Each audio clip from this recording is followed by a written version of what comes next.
Hey there, I'm Stuart Webb, entrepreneur, CEO, podcaster, and for this video, your dedicated host, returning with another insightful episode tailored specifically to your business, another one-take video blog, all the mistakes stay in.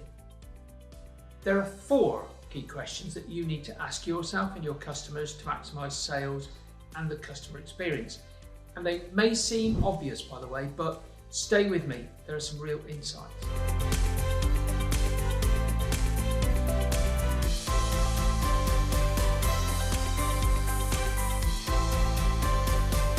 So what are these 4 questions?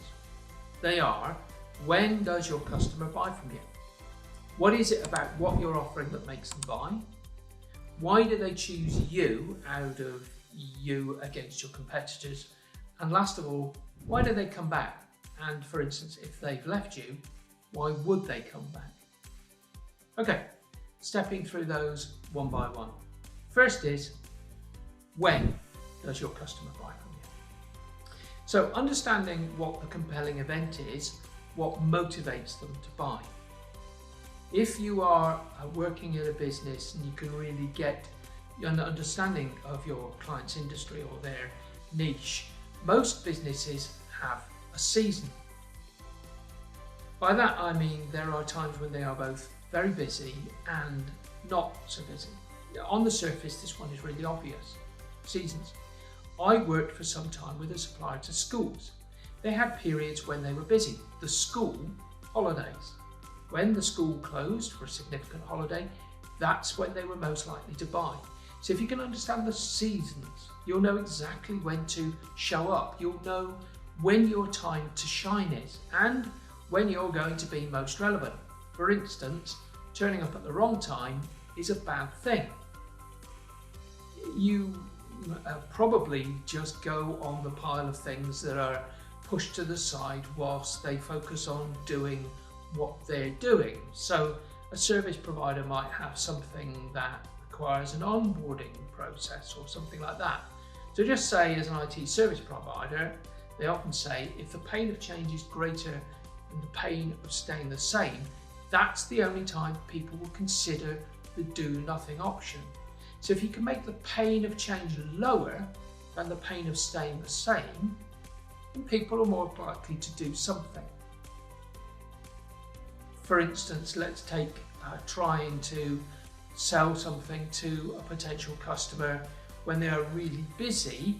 You'll probably do more damage to your reputation if you are in there pestering them to buy your service when they're at their peak of their season, such as an accountant in the middle of tax season.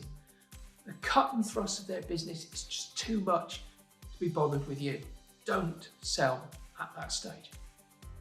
Second, what motivates them to buy your product or service? There are lots of books written by people far smarter than I am about the buyer's journey, but I can give you some insights into many years in business and some of the key elements of that. There's obviously price, convenience and value. So if you know that the only motivator is price, it's really quite simple. Now, if it's probably my least exciting exchange, if it's just about price, but if it's about convenience, how accessible is the service, if that kind of pain of change reduces the pain of staying the same scenario, then you can play for convenience and ease of use. Then if it's value, that's probably the most fun. You get to demonstrate why you represent the most value.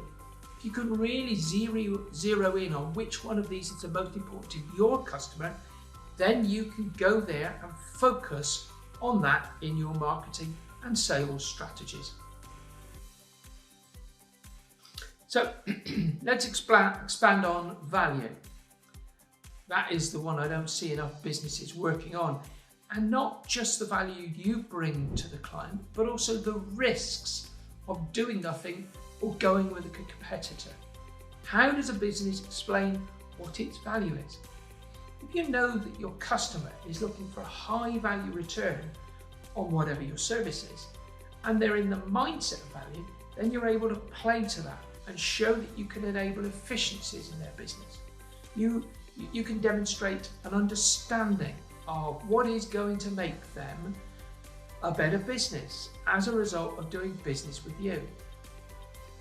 Now, for me, trying to work that out with one of my clients, that's a lot of fun, because that's where you get to actually demonstrate intimacy and understanding of their business, as opposed to buying this because it's cheap, or buy it because what it can do for your business. And for me, the value is more rewarding as well.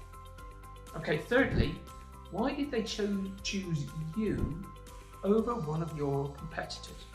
That's not something I've seen done frequently, and I wish I'd done it more often. But if you can unlock why someone has chosen you ahead of competition or another offer on something, another way of solving a problem, perhaps you're now inside the mind of your customer. When you're going to market, you'll be able to play directly to that. Now, it might be a small sample size, for instance, but people are generally motivated by similar things. So if you can be bold enough to say, hey, why did you choose me? Then suddenly that conversation could become a real game changer. Now, I know some people might find that difficult, asking the question or responding to it, but it's something I wish I'd done a lot more. If you really value that customer in front of you and you're looking forward to working with them, the prize is finding more people like that. It's a question that's so important, and it's so difficult for most people to do.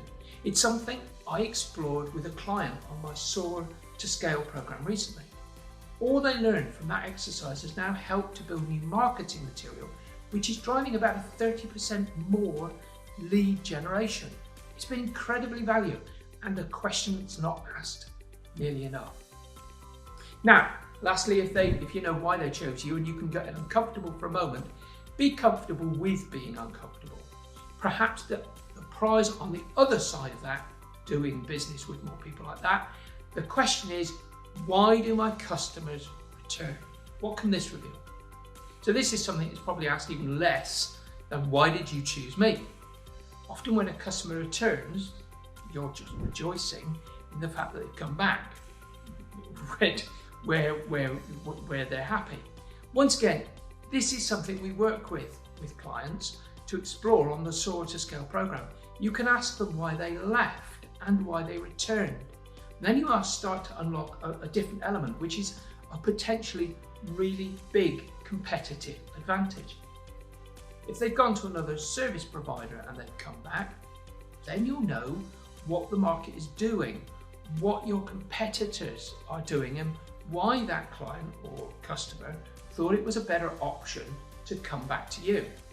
Now, it won't always be insightful, but sometimes we've asked that question, in fact, and the reason has been, they were too expensive, or the deal that they offered didn't turn out to be what it was, something like that. It could be we liked them, but you were cheaper. Now, that's not a great response, but if you keep asking the question, you'll get more and more insights. I remember someone saying to a client on the Soar to Scale program that they liked the fact that they could contact the business owner. They didn't expect to call every day, and I'm very glad that they didn't. But if things really went badly, they said, I had your number and I could call you. And where I went, they offered a very similar service, but I was just a number and I couldn't access them. Now, lo and behold, that was a really important to lots of other people. It became a huge new marketing campaign. The business owner was available to their customers. So, knowing your customer, knowing why they chose you, knowing what motivates them when they want to buy, knowing what might motivate them to return, you can show up. And the digital age has meant we have a lot more control, sometimes a scary amount of control as sellers, but we're able to really position ourselves and use digital as a platform to make sure we show up first and that our value proposition is clear. Otherwise, we sort of fade into nothingness in the background with everyone else on those oodles of screens of Google search responses. Okay, I hope you found this video helpful. Remember to hit that like button and share it with fellow entrepreneurs. And of course, subscribe for more insights and inspiration. Stay tuned for more valuable information and share your thoughts in the comments below. And thank you for watching. See you again soon.